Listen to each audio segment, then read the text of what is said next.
Good morning. I will call to order this regularly scheduled meeting of the Executive Committee for November 29, 2017. I'm Mayor Betsy Hodges, Chair of the committee, joined this morning by Councilmember Cam Gordon, Council Vice President Elizabeth Glidden, Council President Johnson, and Councilmember Reich. We are the entire complement of the committee and can conduct the city's business.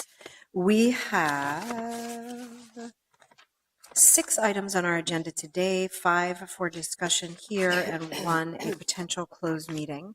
The first item on the agenda is the appointed position in the Human Resources Department, Director of Human Resources Business Operations. That will be presented by Ms. Nelms, it looks like. Good morning, Ms. Nelms. Welcome. Thank you. Good morning, Mayor Hodges, members of the Executive Committee. Prior to launching into this first agenda item, and with your permission, I'd like to take an opportunity to introduce one of our newest team members. Great. Classification compensation team. I have Mr. Rick Bowes here. Good Rick morning. comes to us with extensive experience in both the private and public sector in classification and compensation systems. He's been with us for about 3 months now. He's doing a fabulous job already, and we are very excited to have him on our team. Great. And what is your last name again? Bowes, B-O-A-Z. Mr. Bowes, welcome. Welcome to Minneapolis. Thank you for your service. Thank you. Thanks, ma'am. We'll get to hear more from him in just a minute as he'll be presenting the third agenda item. Again, good morning, Mayor Hodges, council members of the Executive Committee. We're here today to consider 2 appointed positions in the Human Resources Department. For both of these positions, we would like you to adopt the findings that they meet the criteria in section 20.1010 council to establish appointed positions. We would like you to approve the appointed position as we describe them, and also to approve the salary schedule that would be attached to them, which is in accordance with the adopted compensation plan. Last, we ask that you refer these positions to the City Council for consideration. The first position that I want to talk about is the Director of Human Resources Business Operations. This position has been evaluated at 548 points and is allocated to grade 12. The salary range coming from that would be $98,700 to $117,003.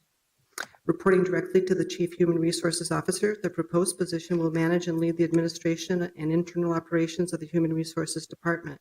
The position will lead and direct efforts to drive the continuous improvement areas within the internal operations, enterprise HR policies and procedures, budget and finance, enterprise employee recognition, technology planning, safety, and management support related services. Second, may I just move on to the second position? Yes, item number 2 on the agenda is also appointed position in the Human Resources Department, Director of Human Services Business Partnerships. Thank you. The second position under consideration today is the Director of Human Resources Business Partnerships. This position has also been evaluated, and in this case, it's evaluated at 603 total points, allocated to grade 13.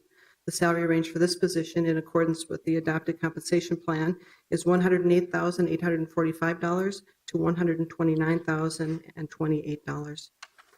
The Human Resources Department is creating a new Human Resources Business Partner Solutions Division in order to better support city goals by ensuring effective value-added human resources services that align with and support city goals and business objectives.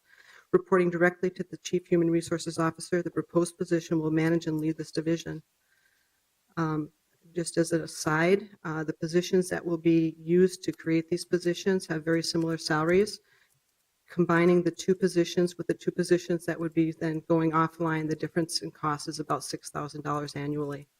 To tell you more about these positions and how they will impact the City of Minneapolis and the Human Resources Department's effectiveness is our Chief Human Resources Officer, Patient Ferguson. Thank you. Ms. Ferguson, good morning. Good morning, Mayor Hodges and members of the Executive Committee. I want to take a moment to put the organizational chart on here so we can see it. And we also have some hard copies if you'd like.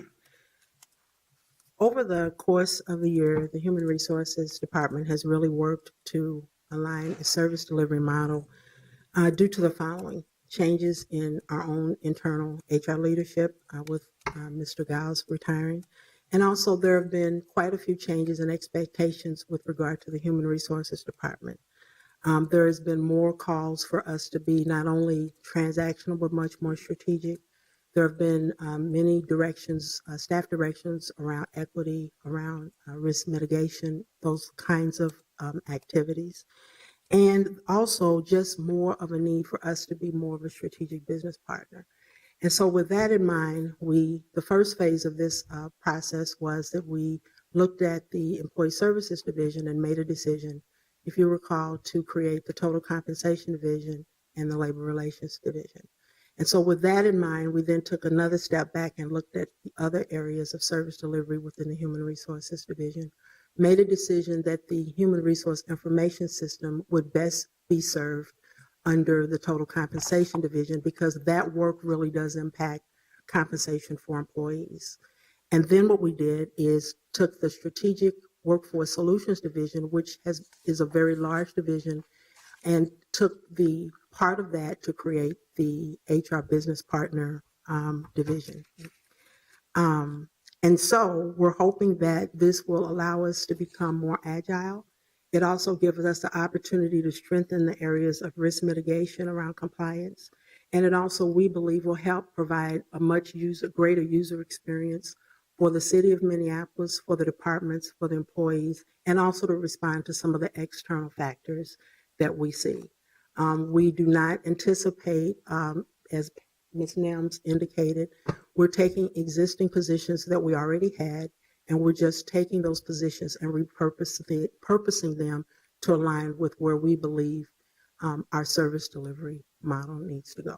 And I'm available to stand for questions. Questions for Ms. Ferguson? I don't see any. Thank you very much. Thank you very much.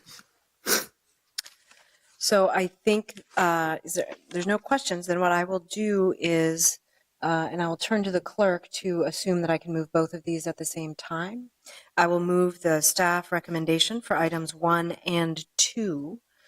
Is there any discussion on that? I appreciate the thorough care you've given to making sure that the Human Resources Department is structured in a way that will serve the city well, especially in light of some changes that have happened in the last couple of years, and I appreciate it.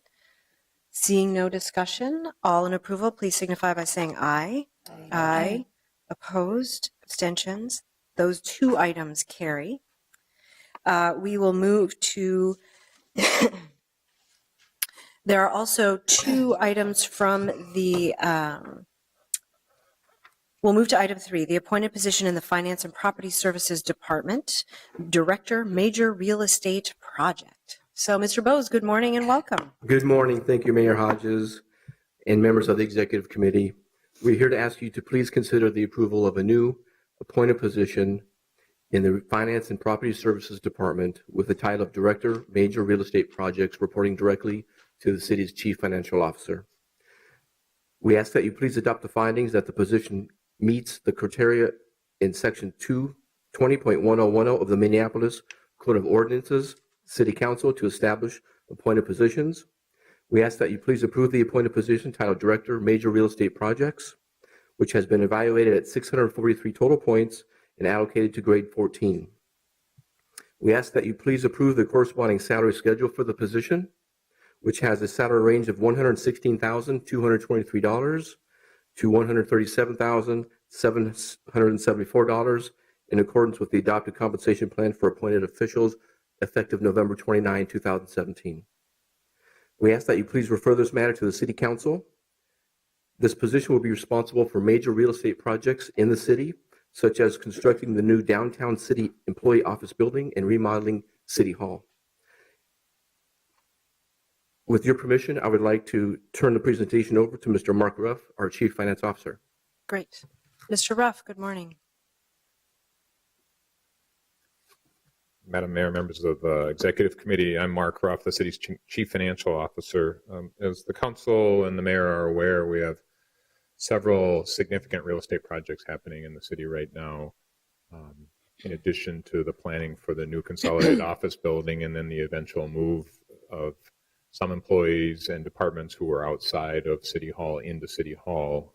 We are focusing a great deal of energy upon those efforts, and it's my intent to take the current Property Services Director and move that person into the Special Real Estate Projects position. that allows us then not to have to hire additional outside consultants to run that program. We are doing this all within our existing budget by taking the former Treasury position, and we have dispersed some of the Treasury position responsibilities into different areas, and specifically have now a Director of Revenue and Collections, and then consolidated the investments with the debt functions of the city, which is something that's very common for other cities. So we are then utilizing that position for this new real estate position, and then we anticipate hiring a new property services director who will be overseeing major projects also that exist, like the impound lot that is underway in terms of that finalization of the bidding and the construction of that building. We also, as council is aware, 2 major public works projects that are planned over the next several years that the new property services director would be overseeing. So this is a great problem to have within the city. With that, we have more projects than we have staff at this time, and we're happy to be able to accommodate that within existing resources at this time. And if we didn't create this position, as I mentioned, we would need to then hire additional consulting staff, which we think would cost at least twice as much for the city over the long term, and not have the same level of expertise and experience that exists within current staff. So that's the reason for our request, and I'd be happy to answer any questions. Questions for Mr. Ruff? Seeing none, thank you, Mr. Ruff and Mr. Bose. I will move the staff recommendation for item 3 regarding the appointed position in the Finance and Property Services Department. Any discussion on that motion? Seeing none, all in approval, please signify by saying aye. Aye. Aye. Opposed, abstentions, that carries. Thank you, Mr. Ruff, and congratulations. Item 4, appointed positions in the Police Department, Police Commander of Juvenile, Police Commander of Administration Services, Quality Assurance, Police Commander of Community and Collaborative Advancement, and Police Commander of Technology and Support Services. Ms. Ferguson and Chief Arredondo, good morning. Good morning, Mayor Hodges and members of the Executive Committee. We are requesting council approval for 4 additional police commander positions as follows. Commander of Juvenile, Police Commander of Administration Services, Quality Assurance, Police Commander of Community and Collaborative Advancement, and Police Commander of Technology and Support Services. Just a bit of background on these positions. In 2012, the City Council approved 6 appointed positions in the MPD with the job title of Police Commander. Since 2012, the MPD has identified a need for and has established and filled 4 additional Police Commander positions. The Job Classification Unit has reviewed the duties and scope of the 4 additional positions and confirmed the title of Commander is appropriate. The Human Resources Department is committed to ensuring proper approval is received for all appointed positions. Now I will turn this over, with your permission, to Chief Arredondo, who can provide you with some additional information. Thank you. Good morning, Chief. Good morning, Madam Mayor, committee members.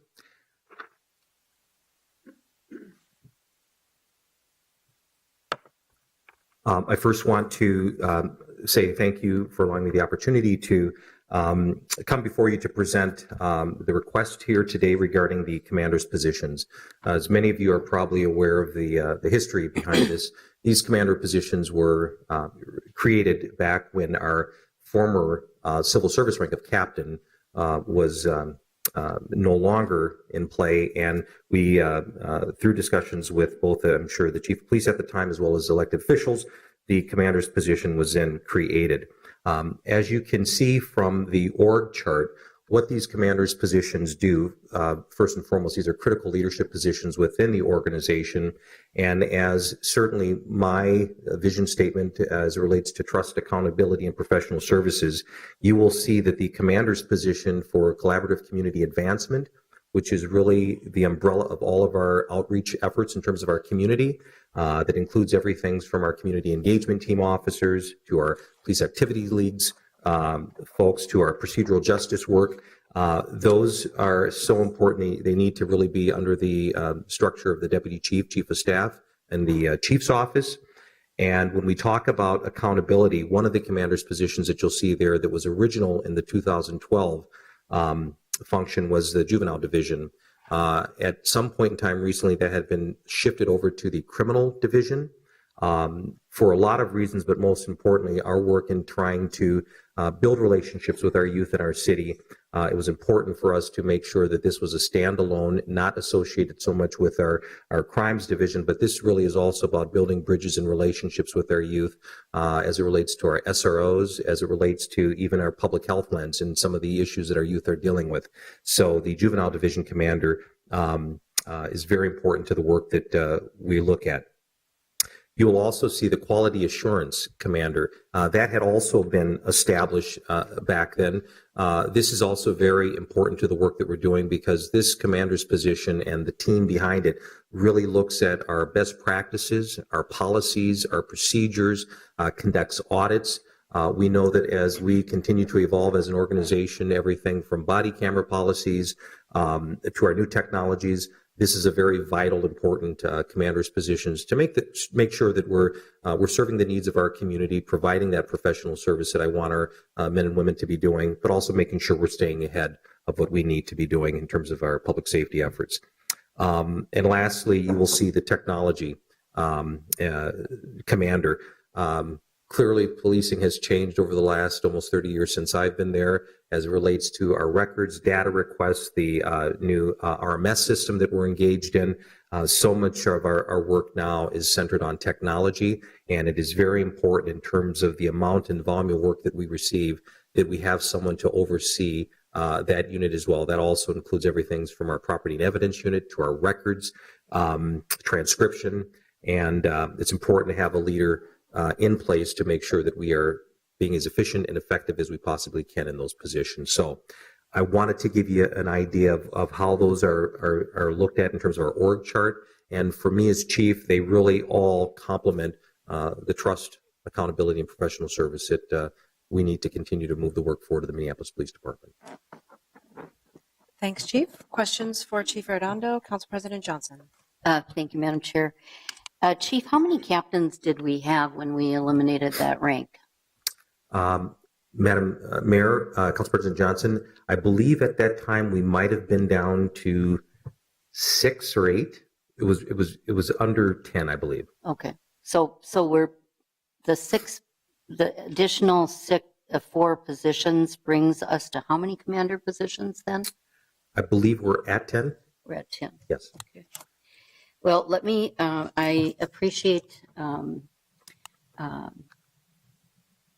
the process that we're undertaking now to clarify how we create appointed positions in the city. And I think it's unfortunate that we're sort of back doing this. But I just want to put something on the table here, and I'm going to talk about it at the budget also. I am concerned with our 911 response, and I want to make sure that over Thanksgiving on social media, there was a picture of one of our patrol cars with a person with a gun call pending for an hour on the north side because all of our officers were tied up at a shooting. And that is unacceptable. That is unacceptable. It is unacceptable to watch our response times climb. The number of 911 calls in this city has not declined.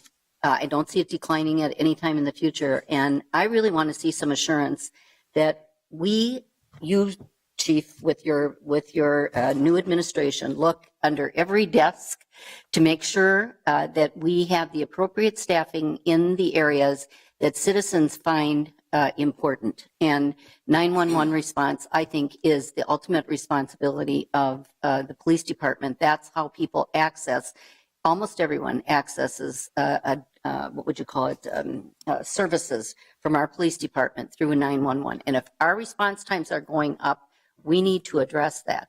And we need to provide some extra help for these 911 responders who are going from call to call. And all of this fancy stuff doesn't do anything for them when they are having to hustle off to the next call because someone has a gun and they can't get there because they're involved with a shooting. I mean, it's out of, I don't want to say out of control because it's not out of control, but it is our responsibility to address that. And I hope that I remember I've been here a long time and everybody knows that. I remember Chief Boza talking about the downtown. Do you remember what he called this place? The Chocolate Factory. Oh. Do you remember that? Do you remember that? That's what he called it. And so I want to make sure that we have adequate staffing in the immediate response that people call to with life-threatening emergencies. And all of this other stuff is important. Don't get me wrong. It's very, very important. And policing has changed. But when somebody calls 911, they deserve to get a response in a timely fashion. When they call and it's not even a priority one, they deserve to get a response in a timely fashion, not have to wait 2 and 3 hours for a police officer. It's unacceptable. Madam Mayor, Council President Johnson, I absolutely, truly appreciate your comments regarding that. I'll just make mention that the commanders who are currently serving those positions, if they were not commanders today, the lowest rank would be sergeant. So we're not utilizing any patrol officers where that would be their normal duties if they weren't commanders. I will also say that I am absolutely with our leadership team intentionally looking at ways that we can make sure that we have the appropriate response to the 911 calls that you're mentioning, even to looking at everything in terms of the role of our CSOs. And if they can be utilized more in terms of report writing and taking reports to free up those officers so that they can have the timely response to our community when they're calling, if it's a person with a gun and what have you. So I will continue to look at that and make sure that we get the appropriate response to our community that they need and deserve. Thank you. Yes. Thanks, Chief. Further discussion? Council Vice President Glidden. Thanks, Madam Mayor. So I had a question, and I think as I'm looking at this, and I'm sorry to be kind of maybe dense about this, but other than when you have the title Assistant Chief and then Deputy Chief of Staff, and then the inspectors are kind of their own category, but kind of all this other leadership structure, those are all under this category commanders, right? Am I kind of understanding that? Maybe that's... Madam Mayor, Council Vice President Glidden, are the commanders' positions, inspectors, commanders, are they all No, part? I'll just withdraw that. Everybody's like shaking their heads. This is maybe an offline question, but the question I did want to ask is, today in the commander position, how many civilians do you have versus sworn staff, and how do you make the determination on whether civilians are perhaps best to fill those positions versus sworn staff? Madam Mayor, Council Vice President Glidden, a lot of it looks at in terms of the scope, purpose, and role of those functions. I will tell you that moving forward, and I've had conversations with our leadership team, we are, as a matter of fact, I think it was presented towards our MPD budget this year, we realize that from easily 10 years ago, our civilian strength has decreased significantly. And that is certainly an area in terms of hiring and looking at positions within the organization that civilians could have the capacity to do. I think it lines up probably even with Council President Johnson's statement about making sure that we're utilizing sworn folks where they can do the work that they need, and utilizing also the expertise of our civilian team. So that is something that I need to continue to make sure that we're doing. I've already, there's areas within the organization as we move forward, whether it's under our technology division, certainly as it relates to our strategic analyst teams, our data folks, those are areas that I want to continue to have civilians in those positions as opposed to sworn. We have there's a great pool of civilians out there who have great expertise in that. It also saves me as chief the having to retrain every time we have an officer or a sworn who decides to take the next promotional test. It makes better sense. And so I will tell you, culturally as an organization, we have always just tried to utilize sworn. That has been there forever. As some of you may remember, even our 911 system. When it was under the police umbrella, we had sworn, where I remember there was a lieutenant who worked down there and supervised. So we realize that as our workforce evolves and the expertise that our civilian complement have, I need to make sure that we continue to increase our civilian strength in those areas, and I will continue to do that. Yeah, so I appreciate you saying that. I think, as I understand it, there's just one civilian today in your commander positions. Am I right, or did I misunderstand that? Because I'm not sure. So why don't you tell me, Today, are there any civilians in your commander positions? Madam Mayor, Council Vice President Glidden, actually, if we look at Director of Finance, Rob McPherson, That's a commander? she would be equivalent to that rank. Also, Director Shannon Johnson of our forensic division as well. Okay. Yeah. Okay. And thank you for that. And I do understand there's, and this is, I think, the challenge with department, it's not just police, but fire and others where there is, these are career positions and there's a particular culture I think that develops, that's partly about trust and knowledge of the industry and, who brings that versus if someone brings an expertise who didn't come, through that profession, that very unique profession like policing or firefighting, what does that look like? But I do think just as we kind of have these areas that often require greater and greater amounts of technical expertise or expertise that you gain in places other than, through your experiences as a police officer, even though that is a pretty varied, experience, that we really need to kind of continue to look at that to make sure we're getting the most out of service to the police department. And also when I heard Council President Johnson's question, honestly, that's like one of the things that's on my mind too, which is how are we utilizing that expertise in ways that people who aren't from the profession could not do that. They can't direct patrol. They can't, oversee investigation and this, that kind of thing. So anyway, thank you for listening to my point, which I know we discussed personally as well. And I just, I do think it's important to the department. Further discussion or questions for the chief? Then I will move item 4, appointed positions in the police department. I will move the staff recommendation. Is there any discussion on that motion? Thank you, Chief, and thank you to the team who helped make sure that we were on point with the process here.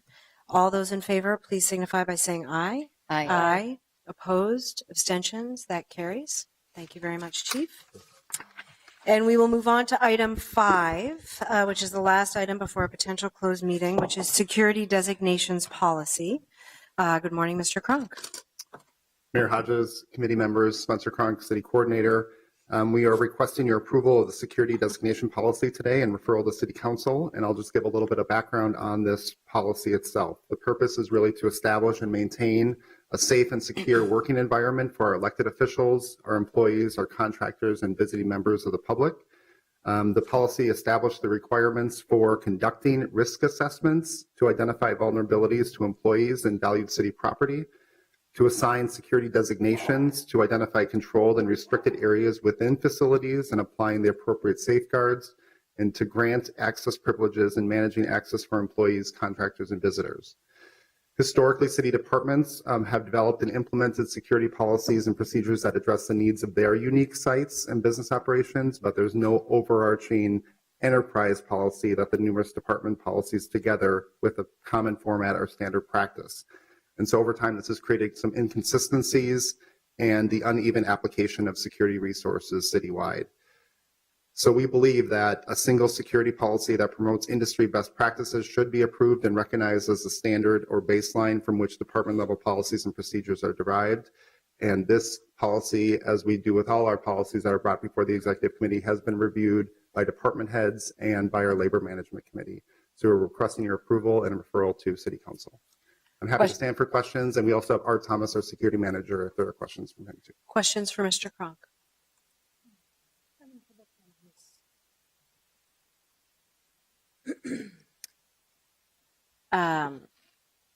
Seeing no questions, I will move the staff recommendation on the security designations policy. And I should be clear with referral to City Council, which when I say the staff recommendation includes the referral to City Council. Any discussion on that motion? Seeing none, all in approval, please signify by saying aye. Aye. Aye. Opposed, abstentions, that carries. Thank you, Mr. Thomas, Mr. Cronk, for your work on that issue. The next item on the agenda is item 6, collective bargaining agreement, Minnesota Public Employees Association 911 Dispatchers Unit. And because that's a labor issue that we will have the opportunity to discuss whether or not to close the meeting. So in deference to that, I will adjourn this meeting to room 315 for a potential closed meeting regarding labor negotiations.